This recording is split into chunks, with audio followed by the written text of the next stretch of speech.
এক অন্ধকার রাত হঠাৎ করেই শ্বাসকষ্টে মারা গেলেন এক কোটিপতি বৃদ্ধা মহিলা। কিন্তু কেউ তখনও বুঝতেই পারেনি এটা স্বাভাবিক মৃত্যু নয়, এটা এক নিষ্ঠুর হত্যাকাণ্ড। কিন্তু কে করলো এই খুন, আর কেনই বা করলো সে খুন? শুরু হয় এক ভয়ঙ্কর তদন্ত, যেখানে একে একে সামনে আসতে থাকে অদ্ভুত সব রহস্য, অপ্রত্যাশিত টুইস্ট আর লুকোনো সত্য। অপরাধী এতটাই চালাক যে প্রমাণ লোপাট করতে গিয়ে একে একে সবাইকে শেষ করে দেওয়ার ষড়যন্ত্র করে ফেলে। মৃতদেহের গন্ধের আড়ালে লুকিয়ে থাকে প্রতারণা, বিশ্বাসঘাতকতা আর রক্তাক্ত সত্য। কিন্তু শেষমেশ এক সাধারণ নিষ্পাপ মেয়েই উন্মোচন করে দেয় সেই ভয়ঙ্কর অপরাধীর আসল মুখোশ, যা দেখে অভিজ্ঞ পোড় খাওয়া পুলিশ অফিসারেরাও হতবাক হয়ে যায়। হ্যাঁ বন্ধুরা, এটাই সেই অসাধারণ সাসপেন্স থ্রিলার আর টুইস্টে ভরপুর সম্প্রতি মুক্তিপ্রাপ্ত এক তামিল মুভি। তো আজকে এক্সপ্লেন করতে যাচ্ছি দ্য ভার্ডিক্ট।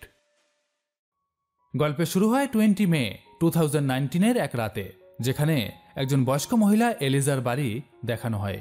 এলিজা নিজের বিছানায় শুয়ে অক্সিজেনের সাহায্যে তখনও শ্বাস প্রশ্বাস নিচ্ছিলেন। আর তখনই একজন অচেনা মানুষ এলিজার বাড়ির ভেতরে ঢুকে পড়েছে। কিন্তু পিছন থেকে দেখা যায় বলে বোঝা যায় না সে আসলে কে। সে সরাসরি গিয়ে এলিজার অক্সিজেন সাপ্লাই বন্ধ করে দেয়, ফলে তার শ্বাস ধীরে ধীরে বন্ধ হয়ে যেতে থাকে। ঠিক তখনই এলিজার কেয়ারটেকার নর্মতা অন্য রুমে ছিল। হঠাৎ সে কিছু অস্বাভাবিক আওয়াজ পেয়ে সঙ্গে সঙ্গে দৌড়ে এলিজার রুমে আসে, কিন্তু ততক্ষণে এলিজা অক্সিজেনের অভাবে মারা গেছে। এরপর কয়েকটি নিউজ পেপারে আর্টিকেল দেখানো হয়, যেখান থেকে আমরা বুঝতে পারি যে মৃত্যুর জন্য কেয়ারটেকার নর্মতাকেই দায়ী করা হয়েছে। পুলিশ তাকে গ্রেপ্তার করে। এরপর আমরা দেখি জুরি ডে, মানে এতদিন যেসব জুরি মেম্বাররা এই কেস শুনছিলেন তারা শেষবারের মতো নিজেদের মধ্যে আলোচনা করার জন্য এক রুমে জড়ো হয়েছেন। এই কেসে মোট 11 জন জুরি মেম্বার ছিল। এছাড়া একজন হেড ছিল, যাকে ফোরম্যান বলা হয়। সবাই আবার একবার সমস্ত সাক্ষ্য ও প্রমাণের ভিত্তিতে নিজেদের মতামত দেয় নম্রতা দোষী কিনা। সব জুরি মেম্বার নিঃসন্দেহে বলে যে এই নম্রতা খুনটি করেনি, কিন্তু ওই জুরি মেম্বারদের মধ্যে একজন ভারতীয় বংশোদ্ভূত সাইমা নামের জুরি হঠাৎ করেই বলে যে নম্রতা সত্যিই দোষী, সেই এই খুনটা করেছে। এতে সবাই শকড হয়ে যায়। তারা তাকে জিজ্ঞাসা করে, আপনি কেন নম্রতাকে দোষী মনে করছেন? সাইমা বলে, যদি আমরা বিচার প্রক্রিয়ার সমস্ত সাক্ষী ও প্রমাণকে খুব ভালোভাবে বিশ্লেষণ করি তাহলে আমরা বুঝতে পারবো যে নম্রতা সত্যিই দোষী। আর তারপরও যদি আপনাদের মনে হয় যে নম্রতা দোষী নয়, তাহলে আমি মেনে নেব যে সত্যিই নর্মদা এই খুনটি করেনি। এরপর আমাদের কয়েকদিন আগের ঘটনা দেখানো হয়, যেখানে আমরা দেখি নর্মদা নিজের অ্যাডভোকেট বন্ধু মায়ার অফিসে আছে। সেখানে মায়া এবং নর্মদার স্বামী বরুণ নম্রতাকে বলে, তুমি নির্দোষ প্রমাণিত হবে, কোনো চিন্তা করো না। কিন্তু ভয় আর দুশ্চিন্তায় নম্রতার খুব খারাপ অবস্থা। সে বলে, না, ওরা আমাকে গিল্টি প্রমাণ করেই ছাড়বে। তখন মায়া প্রশ্ন করে, একটা কথা বলো, তোমার এমন মনে হচ্ছে কেন? তুমি কি সত্যিই কিছু করেছো? নম্রতা বলে যে না, আমি তেমন কিছু করিনি। আসলে আমি প্রায়ই ওই বাড়িতে যেতাম, তাই সেই বাড়ির প্রতিটি জায়গায় আমার ফিঙ্গারপ্রিন্টস আছে। তার উপর এলিজা ম্যাম খুবই ধনী ছিলেন এবং তার কোনো সন্তানও ছিল না। তিনি তার অর্ধেকের বেশি সম্পত্তি আমার নামে করে দিয়েছিলেন। তাহলে তার মৃত্যুর পর সবচেয়ে বেশি লাভবান তো আমিই হব। এই কারণে আমার মনে হচ্ছে আমি নিশ্চিতভাবে ফেঁসে যাব। এরপর তারা কফি খেতে যায়, যেখানে গিয়ে মায়া নম্রতাকে জিজ্ঞাসা করে, তুমি কবে জানতে যে হুইলে তোমার নামও আছে? আর তোমার মতে এলিজা কেমন মানুষ ছিলেন? নম্রতা প্রথমে এলিজার অনেক প্রশংসা করে। সে বলে তিনি খুব দয়ালু মহিলা ছিলেন। এত বয়স হলেও তার ঠোঁটে সবসময় এক মিষ্টি হাসি লেগেই থাকতো। আর ওই উইলের ব্যাপারে আমি 4-5 মাস আগেই জেনেছি যে তিনি আমার নামও লিখে রেখেছেন।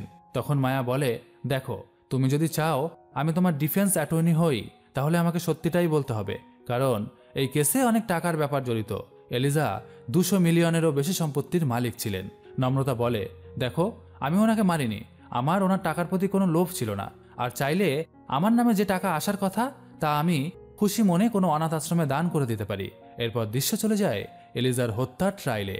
প্রথম দিন, যেখানে প্রসিকিউশন অ্যাটর্নি হিসাবে হাজির হয় আইনজীবী জেসিকা, সে জুরি মেম্বারদের উদ্দেশ্যে বলে, এলিজা শেরম্যান ছিলেন অত্যন্ত ধনী, তবে একা বসবাসকারী এক বিধবা মহিলা। আর এই সুযোগে নম্রতার মতো লোভী নারী তার একাকিত্বের ব্যবহার করেছে, তার সঙ্গে বন্ধুত্ব বাড়িয়েছে এবং শেষে তার সম্পদ দখল করার জন্য তাকে খুন করেছে। আর আমরা এ বিষয়ে শক্ত প্রমাণ পেশ করব, তাই নম্রতাকে কঠিন থেকে কঠিনতম শাস্তি দেওয়ার অনুরোধ করছি। ডিফেন্সে তখন মায়া দাঁড়িয়ে বলে, আমার ক্লায়েন্টকে যতক্ষণ না গিল্টি প্রমাণ করা হচ্ছে ততক্ষণ তাকে খুনি বলা যাবে না। আমাদের কাছেও শক্ত প্রমাণ আছে যে আমার ক্লায়েন্ট নির্দোষ। সে মিস এলিজার কাছে টাকার জন্য নয়, বরং ভালোবাসার কারণে ছিল। এলিজা তাকে খুব মানতেন। প্রথম দিনের ট্রায়াল এখানেই শেষ হয়। জজ আরেকটি তারিখ দিয়ে দেন। দ্বিতীয় দিনের ট্রায়ালে প্রসিকিউশন ক্রাইম ব্রাঞ্চের ডিটেকটিভ আমান্ডাকে ডাকে এবং প্রশ্ন করতে শুরু করে। আমান্ডা জানায়, আমি একজন ডিটেকটিভ। আমি মিস এলিজার কেসটি হ্যান্ডেল করেছিলাম আমার বন্ধু এস্টেসির সঙ্গে। মিস এলিজার মৃত্যু হয়েছিল 20 মে 2019 রাত 9টা থেকে 9:15 মধ্যে। অটোপসি রিপোর্টে বলা হয়েছে অক্সিজেনের অভাবে মিস এলিজার হার্ট অ্যাটাক হয়েছিল, কিন্তু তার অক্সিজেন সিলিন্ডারে যথেষ্ট অক্সিজেন ছিল। এর মানে হয়তো কোনো টেকনিক্যাল সমস্যার কারণে সিলিন্ডার বন্ধ হয়ে গিয়েছিল, অথবা ইচ্ছে করেই কেউ বন্ধ করেছিল। সাথে আমরা অক্সিজেন সিলিন্ডার ও এলিজার বাসার বিভিন্ন জায়গা থেকে কেবলমাত্র মিস নম্রতার ফিঙ্গারপ্রিন্ট পেয়েছি। এরপর জেসিকা প্রশ্ন করে, আপনার সন্দেহ কাদের উপর পড়েছিল? আমান্ডা উত্তর দেয়, বাড়ির সেফ, রাফায়েল, অর্থাৎ এই বাসায় যে রান্নার দায়িত্বে আছে, কেয়ারটেকার নম্রতা, আর নম্রতার স্বামী বরুণ। তারপর জেসিকা জিজ্ঞাসা করে, তাহলে এই তিনজনকে কিভাবে জিজ্ঞাসাবাদ করা হয়েছিল?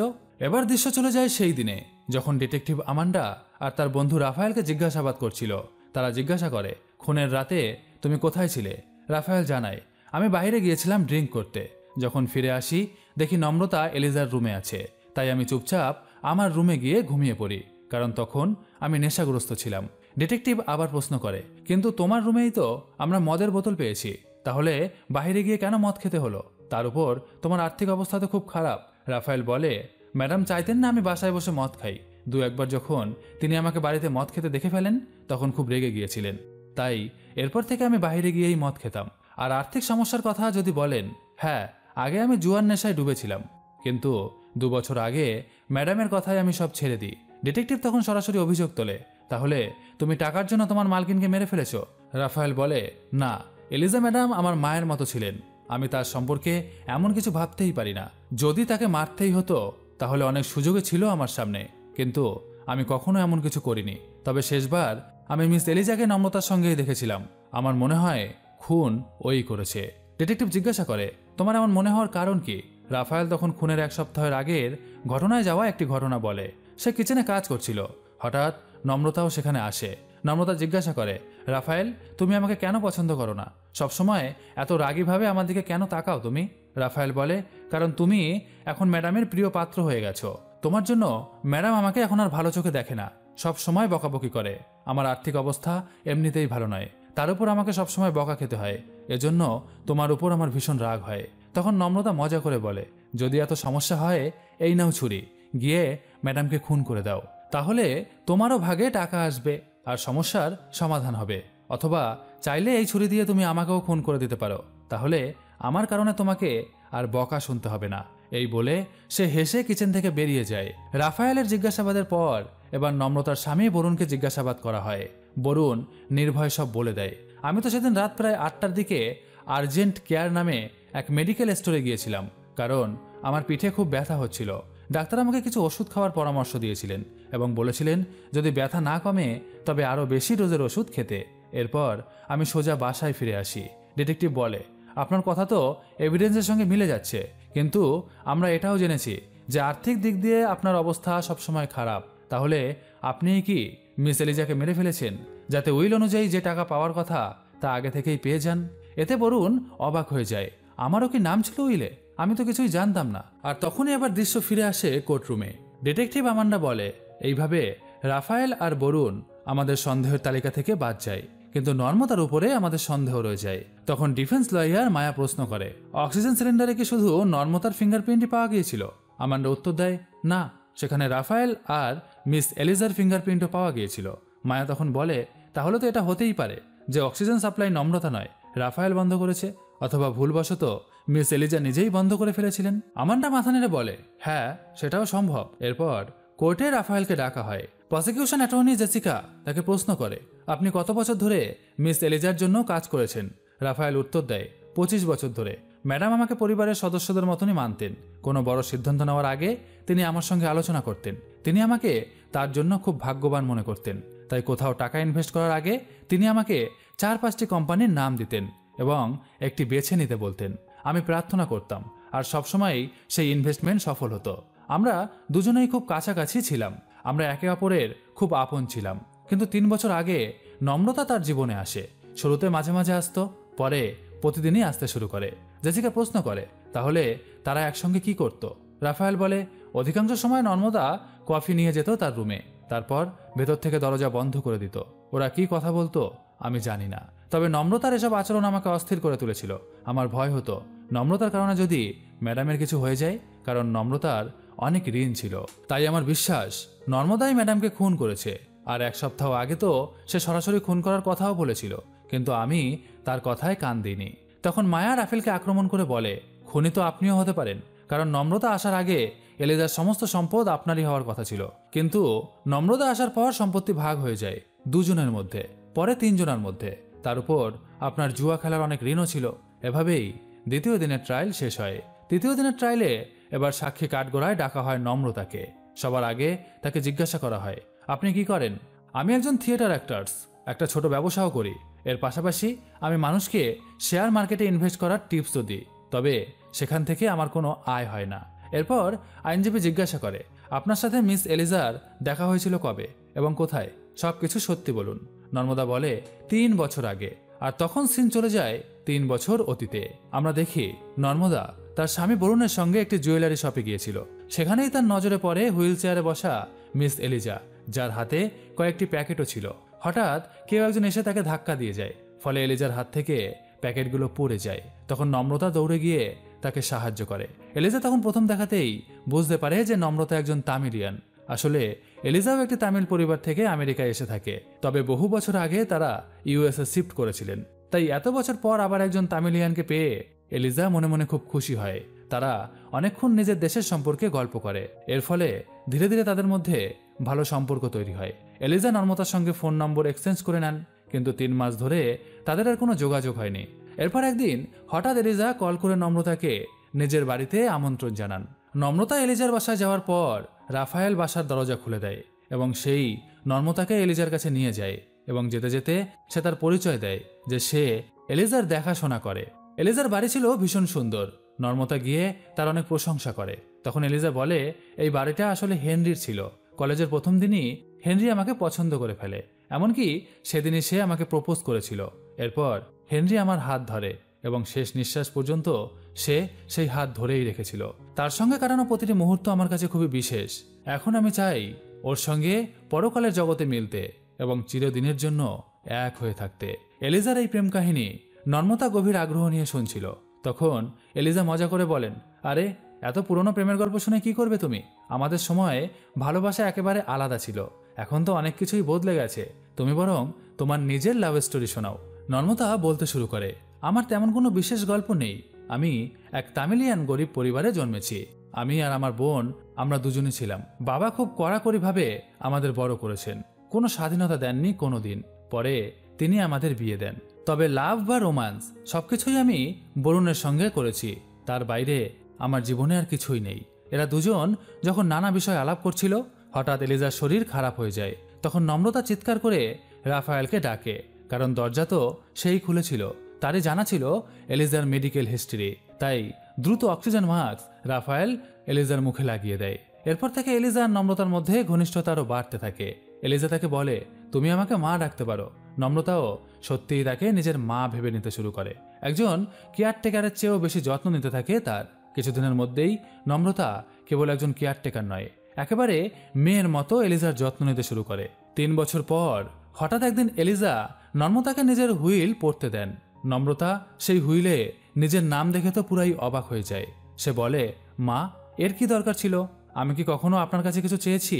তখন এলিজা বলে, না, তুমি চাওনি, তাই নিজের ইচ্ছাতেই আমি দিলাম। শোনো, তোমার স্বামীর নামও আমি এখানে লিখে দিয়েছি। এবার তো নম্রতা আরও বেশি অবাক হয়ে যায়। বাড়ি ফিরে গিয়ে সে বরুণকে জানায় যে এলিজা তার উইলে আমার নাম দিয়েছেন। তবে এর আগে সে বরুণকে বলে না যে তার নামও ওই উইলে রয়েছে। বরুণ তখন নম্রতাকে বলে, তাহলে অগ্রিম কি কিছু টাকা পাওয়া যাবে? তাহলে আমি আমার যে ঋণ রয়েছে সেগুলো শোধ করতে পারি। তখন নম্রতা বলে, না, বরং আমাদের আগের মতো জীবনযাপন চালিয়ে যাওয়াই ভালো হবে। এবার দৃশ্য আবার কোর্টরুমে ফিরে আসে। প্রসিকিউশন প্রশ্ন করে, আপনি এলিজার মৃত্যুর 1 সপ্তাহ আগে রাফায়েলকে তাকে খুন করতে বলেছিলেন, এমনকি বলেছিলেন শীঘ্রই আমাদের আর্থিক সমস্যা মিটে যাবে। এছাড়াও আপনাকে একটি লাক্সারি কার শোরুমে টেস্ট ড্রাইভ নিতে দেখা গেছে। এসবের মানে তো একটাই, আপনি অনেকদিন ধরে এলিজাকে খুন করার প্ল্যান করছিলেন। নর্মদা তখন কাঁদতে কাঁদতে বলে, না, একদম না, রাফায়েলকে যা বলেছিলাম তা ছিল মজা করে। এরপর তো আমি নিজেকেও খুন করার কথা বলেছিলাম, সবটাই মজা ছিল। আর আমি যে বলেছিলাম শীঘ্রই সমস্যা মিটে যাবে, সেটা আসলে কারণ হচ্ছে এলিজা আমার নতুন ব্যবসার আইডিয়ায় টাকা ইনভেস্ট করতে রাজি হয়েছিলেন। তিনি 100% ফান্ড করার কথা বলেছিলেন, কিন্তু আমি শুধু 50% চাই। আর লাক্সারি কার টেস্ট ড্রাইভ করতে গিয়েছিলাম কারণ আমি লাক্সারি কার খুব পছন্দ করি, কিন্তু আমি আমার সামর্থ্য জানি, তাই কখনো সেটা কেনার কোনো স্বপ্ন দেখিনি। এরপর প্রসিকিউশন নর্মদার স্বামীকে তার বিরুদ্ধে সাক্ষ্য দিতে ডাকতে চায়, কিন্তু মায়া তখনই বলে, মনে হচ্ছে আপনি আইন ভুলে গেছেন। একজন স্বামী তার স্ত্রীর বিরুদ্ধে সাক্ষ্য দিতে কিভাবে পারে? এবার প্রসিকিউশন অ্যাটর্নি কোর্টে এক চমক দেওয়া সত্যি প্রকাশ করেন।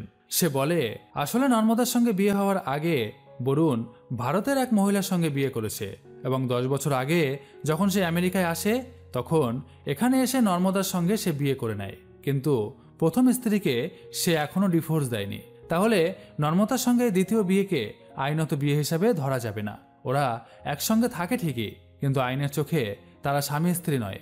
এই কথা শুনে নর্মদা যেমন অবাক হয়, তেমনি মায়াও শকড হয়ে যায়। তাই মায়া কোর্ট থেকে কিছুটা সময় চেয়ে নেয়। বাহিরে এসে সে বরুণকে বলে, তুমি আগে এসব সত্যি আমাকে বললে না কেন? কোর্টে আমাকে এমন লজ্জায় পড়তে হলো কেন? বরুণ নিজের ভুল স্বীকার করে এবং বলে, আমার ভুল হয়ে গেছে, তুমি যেভাবেই হোক আমার স্ত্রীকে প্লিজ এই বিপদের হাত থেকে মুক্ত করো। পরের দিন বরুণকে সাক্ষীর কাঠগড়ায় ডাকা হয় এবং তাকে জিজ্ঞাসাবাদ করা হয়। সে বলে, আমি স্টোনস হাসপাতালে জর্জ টাউনে একজন ওয়ার্ড বয় হিসাবে কাজ করি। আমার প্রথম বিবাহে আমি সুখী ছিলাম না, তাই আমি অনেক আগে আলাদা হয়ে যাই। পরে ভারতে যে পরিবারের জন্য আমি কাজ করতাম তারা আমাকে আমেরিকায় নিয়ে আসে এবং এখানে আনার পর আমাকে একটি ওয়ার্ড বয়ের চাকরি দেয়। ফলে আমি ভারতের জীবন ভুলে গিয়ে নতুনভাবে জীবন শুরু করতে চাই। আমার দ্বিতীয় স্ত্রীকে অর্থাৎ নর্মদাকে এসব আমি কিছুই বলিনি, কারণ আমি একেবারে নতুনভাবে জীবন শুরু করতে চেয়েছিলাম। আর সত্যি বলতে আমার স্ত্রী খুব ভালো মানুষ, তাই আমি কোর্টকে অনুরোধ করছি যতক্ষণ না সে দোষী সাব্যস্ত হচ্ছে ততক্ষণ তাকে জামিনে ছেড়ে দেওয়া হোক। সব সাক্ষী এবং প্রমাণ বিবেচনা করে জুরি নর্মদাকে নট গিলটি ঘোষণা করে। আর 4 মাস পর নর্মদাকে অবশেষে বেকসুর খালাস দেওয়া হয়। এরপর যখন নর্মদা বাড়ি ফেরে তখন তার মনে হয় বাড়ির পরিবেশ কিছুটা বদলে গেছে। ঠিক তখনই শুরু হয় কোভিড-19। ফলে বরুণ হাসপাতালের কাজে আরো ব্যস্ত হয়ে যায়। একদিন নর্মদা বাইরে দেখা করে বরুণের সহকর্মী মিনার সঙ্গে। নর্মদা বলে, বরুণের ফোনে আমি প্রজ্ঞার কল লিস্ট দেখেছি, ওদের মধ্যে কি কিছু চলছে? মিনা উত্তর দেয়, হ্যাঁ, আমি ভেবেছিলাম তুমি জানো, প্রজ্ঞা তো অবিবাহিত, তবে বেশি দোষ বরুণেরই। এরপর আমাদের প্রজ্ঞা আর বরুণকে হাসপাতালে দেখানো হয়, যেখানে আর কেউ ছিল না। প্রজ্ঞা বরুণকে জিজ্ঞাসা করে, তুমি কি সত্যিই আমাকে ভালোবাসো? বরুণ বলে, হ্যাঁ। তখন প্রজ্ঞা বলে, তাহলে তোমার স্ত্রীকে ডিভোর্স দিয়ে দাও। বরুণ উত্তর দেয়, ডিভোর্স দেব, তবে এখনই নয়। নর্মদার হাতে তো শীঘ্রই এলিজার টাকা আসছে, সেখানে আমারও অংশ আছে। প্রজ্ঞা তখন বলে, কিন্তু আমি তো প্রেগনেন্ট হয়ে গেছি, চলো না সব ছেড়ে ছুড়ে কোথাও পালিয়ে যাই, যেখানে শুধু আমরা দুজন একসঙ্গে থাকবো। বরুণ চমকে যায়, কি, তুমি প্রেগনেন্ট?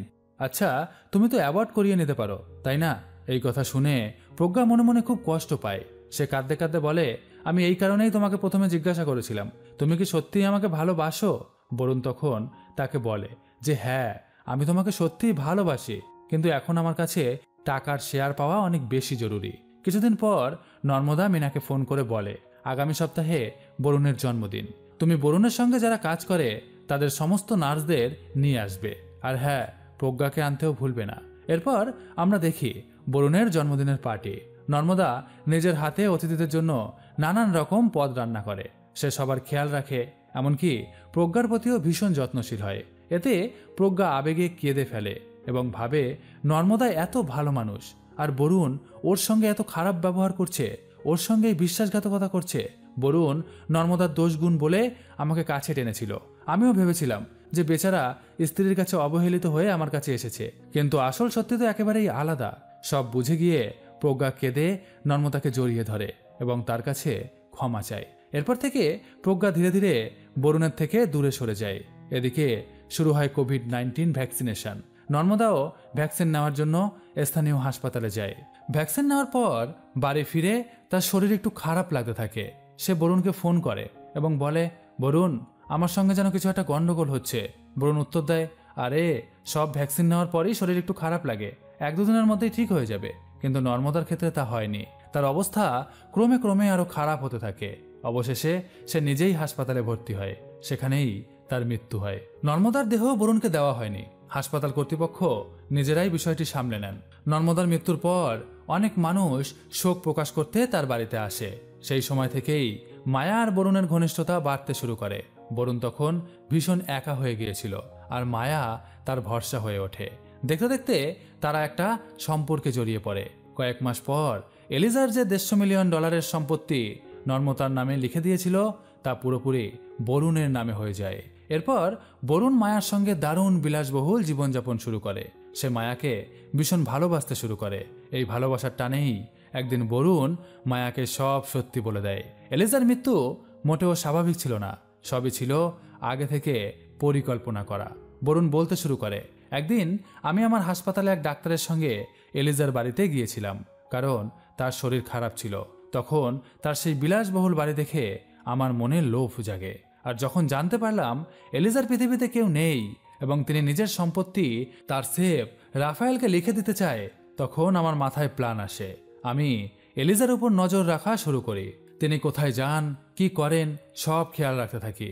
এরপর আমি নর্মদাকে ইচ্ছে করে সেই জুয়েলারি শপে নিয়ে যাই, যেখানে এলিজাও গিয়েছিলেন। সেদিন এলিজার হাতে থাকা প্যাকেটগুলো কিন্তু আমিই ফেলে দিয়েছিলাম ধাক্কা মেরে। ফলে আমার দয়ালু স্ত্রী নর্মদার মনোযোগ পুরোপুরি এলিজার দিকে চলে যায়। এরপর সবকিছুই স্বাভাবিকভাবে এগোয়। নর্মদা আর এলিজা ঘনিষ্ঠ হয়ে ওঠে, একে অপরের খুব যত্ন নিতে শুরু করে। নর্মদাকে আনতে নিতে যাওয়ার অজুহাতে আমিও মাঝে মধ্যে এলিজার বাসায় যেতাম। নর্মদার অজান্তেই যখনই টাকার প্রয়োজন হতো, আমি এলিজার সামনে নিজের দুঃখের কাহিনী শোনাতাম। আর নর্মদা আমাকে ভালোবাসে বলেই এলিজাও আমাকে সাহায্য করত। সবকিছু ঠিকঠাকই চলছিল, কিন্তু 3 বছর পর হঠাৎ এলিজা নিজের অর্ধেকের বেশি সম্পত্তি নর্মদার নামে করে দেয় এবং আমাকে পার্টনার বানিয়ে দেয়। নর্মদা আমাকে কিছু বলেনি, তবে এলিজা নিজেই জানিয়ে দেয়।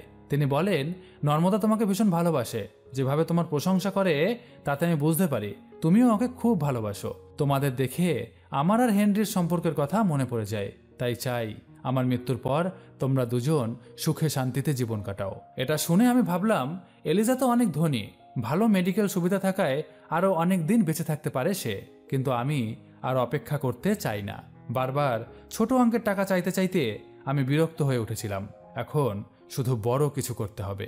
তাই আমি রাফায়েলের উপর নজর রাখতে শুরু করি। তখন জানতে পারি প্রতি শুক্রবার রাতে সে বাহিরে গিয়ে মদ খায় এবং ফিরে এসে সম্পূর্ণ অচেতন হয়ে পড়ে। অন্যদিকে নর্মদা রাত 9টার মধ্যে বাসায় চলে আসে। তখন আমি ইচ্ছে করে পেটে ব্যথার অজুহাত বানালাম এবং এক স্থানীয় ডাক্তার থেকে ওষুধ কিনলাম, যেন প্রমাণ হয় যে সেদিন আমি বাড়িতেই শুয়েছিলাম। কিন্তু আসলে আমি গোপনে এলিজার বাসায় গিয়েছিলাম। গ্লাভস পরে তার অক্সিজেন সিলিন্ডার বন্ধ করে দিই, ফলে তার মৃত্যু হয়। গ্লাভস পরে থাকায় আমার আঙুলের ছাপ কোথাও পড়েনি। আমি ভেবেছিলাম সবাই এটাকে বার্ধক্যের কারণে স্বাভাবিক মৃত্যু বলে ভেবে নেবে, কিন্তু সব অভিযোগ গিয়ে পড়ে আমার স্ত্রীর উপরে। কিন্তু আমি জানতাম না যে মহিলার সঙ্গে সুখে জীবন কাটানোর জন্য এত বড় অপরাধ করলাম, সেই আমাকে ছেড়ে চলে যাবে। কোভিডের কারণে ঠিক সেটাই হলো।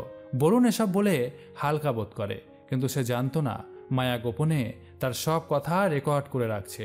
কারণ মায়া জানতো বরুণ তাকে পুরোপুরি সত্যি বলছে না। আসলে সে শুধু এলিজাকেই খুন করেনি, খুন করেছে নর্মদাকেও। আসলে নর্মদাকে খুন করার জন্য বরুণ যে রুমে তার ভ্যাকসিন নেওয়ার অ্যাপয়েন্টমেন্ট ছিল, সেখানে আগে থেকেই এক ইনফেক্টেড সুই রেখে দেয়। সেটি ছিল কোভিড-19 ভাইরাসে আক্রান্ত সুচ। বরুণ ভেবেছিল এই সুচ ব্যবহার করেই নর্মদার শরীরে ভাইরাস প্রবেশ করাবে এবং সে মারা যাবে। কিন্তু সত্যিটা একেবারেই ভিন্ন ছিল। সেদিন নর্মদার ভ্যাকসিন দেওয়ার দায়িত্বে অন্য কেউ ছিল না, ছিল প্রজ্ঞা নিজেই। নর্মদা আসার আগে আর বরুণ সুচ বদলানোর আগে প্রজ্ঞা নিজের ল্যাপটপে কাজ করছিল। ভুলবশত তার ল্যাপটপে ওয়েব ক্যাম অন অবস্থায় ছিল, ফলে বরুণ যা করছিল সব ভিডিও হয়ে যায়। তাই প্রজ্ঞা নর্মদাকে সব সত্যি জানিয়ে দেয় এবং তাকে অন্য সুচ দিয়ে ভ্যাকসিন দেয়। এরপর যে অসুস্থ হওয়ার নাটক নর্মদা দেখিয়েছিল, তা আসলে ছিল তার অভিনয়, যাতে বরুণ ভাবে তার প্ল্যান সফল হয়েছে। আসলে বরুণ ছিল 1 নম্বরের নারী লোভী। নতুন নতুন মেয়েকে নিজের প্রেমের ফাঁদে ফেলা তার খুব প্রিয় ছিল। এলিজাকে খুন করার কথা মায়াকে বলে সে আসলে তার বিশ্বাস জেতার চেষ্টা করছিল। দেখো, তোমাকে আমি কত ভালোবাসি, যে আমার সব গোপন কথা তোমাকে বলে দিলাম। এটাই সে মনে মনে ভেবেছিল, কিন্তু সে জানতো না মায়া আসলে নর্মদার পক্ষেই ছিল। নর্মদাই তাকে বরুণের জীবনে পাঠিয়েছিল যেন সে বরুণের বিরুদ্ধে সব প্রমাণ জোগাড় করতে পারে। আসলে নর্মদা বেকসুর খালাস পাওয়ার পরই মায়ার সঙ্গে হাত মিলিয়েছিল সে মায়াকে সেদিনের পুরো ঘটনা খুলে বলেছিল। সেদিন রাতে যখন আমি বুঝতে পারলাম যে এলিজার কোনো অসুবিধা হয়েছে, তখন আমি ছুটে এলিজার রুমে যাই। গিয়ে দেখি যে সে শেষ নিঃশ্বাস ত্যাগ করে ফেলেছে। আমার চোখ সঙ্গে সঙ্গে পড়ে অক্সিজেন সিলিন্ডারের দিকে, সেটা বন্ধ ছিল। আমি সঙ্গে সঙ্গে বিষয়টা বুঝে ফেলি। তখন কারো দৌড়ে পালানোর শব্দ শুনতে পাই। বাইরে তাকিয়ে দেখি পালাচ্ছে আমার স্বামী বরুণ, কিন্তু তার বিরুদ্ধে সরাসরি কোনো প্রমাণ না থাকায় আমি তখন চুপ ছিলাম। ভাবলাম একবার বাড়ি ফিরে গেলে ধীরে ধীরে প্রমাণ জোগাড় করব। কিন্তু এদিকে ও প্রজ্ঞার সঙ্গে মিলে আমাকে প্রতারিত করছিল, আর এখন তো সরাসরি আমাকে পথ থেকেও সরাতে চাইছিল। এভাবে মায়া আর প্রজ্ঞার সাহায্যে নম্রতা এলিজাকে ন্যায় পাইয়ে দিতে সক্ষম হয়। ওই ভয়েস রেকর্ডিং আর সুচ বদলানোর ভিডিওর ভিত্তিতেই বরুণ সাজা পায়। এরপর রাফায়েল বুঝতে পারে নর্মতা সত্যি নির্দোষ। সে আবার নর্মতার সঙ্গে ভালো সম্পর্ক গড়ে তোলে। শেষে নর্মতা, মায়া আর প্রজ্ঞা তিনজন মিলে এলিজার সেই বিলাসবহুল বাড়িতে বসবাস শুরু করে। তো কেমন লাগলো আজকের মুভিটি অবশ্যই কমেন্ট করে জানান। ভালো লাগলে লাইক করুন, সাবস্ক্রাইব করুন এবং বন্ধুদের সাথে শেয়ার করে দিন। খুব শীঘ্রই আসছি নতুন আরেকটি ভিডিও নিয়ে। ততক্ষণের জন্য সবাই খুব ভালো থাকবেন। টাটা।